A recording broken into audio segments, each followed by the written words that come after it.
देशवासियों से कहना चाहती हूँ कि क्या पूजा पाठ करने वाला अंधविश्वासी मान्यवर 3 बार देश चलाने लायक है?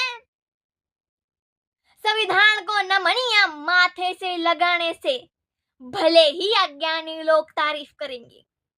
अरे संविधान को नमन या माथे से लगाने से भले ही अज्ञानी लोग तारीफ करेंगे।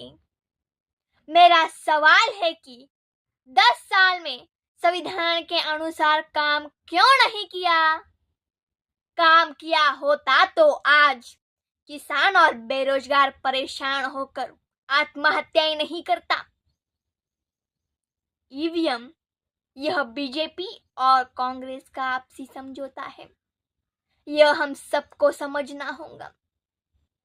संविधान सभा में डॉक्टर बाबा साहेब अम्बेडकर ने कहा था कि संविधान कितना भी अच्छा क्यों ना हो, वह अंततः बुरा साबित होगा अगर उसे इस्तेमाल में लाने वाले लोग बुरे हो।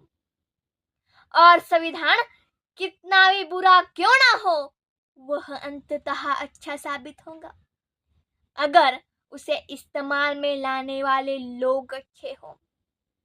इसीलिए जनता और उसके राजनीतिक दलों की भूमिका को संदर्भ में लाए बिना संविधान पर कोई भी निर्णय देना या टिप्पणी करना मेरे विचारों में व्यर्थ होगा।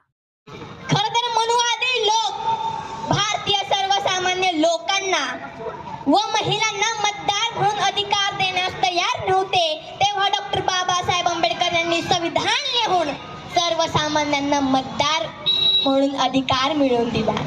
डॉक्टर बाबासाहेब आंबेडकर म्हणतात, पहिले राजा राणीच्या पोटातून जन्म घ्यायचा तो आता सर्वसामान्याच्या मताने मतपेटीतून घेईल।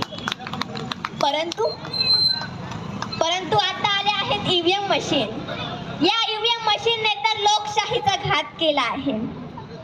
खरं तर भारताने चंद्रावर पाठविलेल्या चंद्रयान 3 ला टेक्नॉलॉजीच्या माध्यमातून त्यातील बदल, त्याची दिशा रिमोटच्या साहाय्याने जमिनीवरून इस्रोच्या श्रीहरिकोटातून नियंत्रित केली तर ईव्हीएम सारख्या त्या मशीनमध्ये फेरबदल केला पण जाऊ शकतो।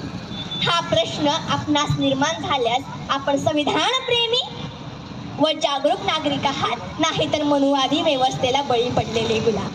खरं तर मला म्हणावेसे वाटते की ईवीएम के कारण संविधान और देश खतरे में है, संविधान और देश खतरे में है।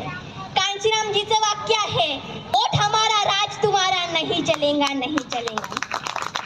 खरं तर माझ्या वडिलांनी कांचीरामजी बरोबर काम केलं आहे। आज तेच होतंय, वोट आमचे पण राज्य कोणाचे याचा आपण सर्वांनी विचार करायला हवा।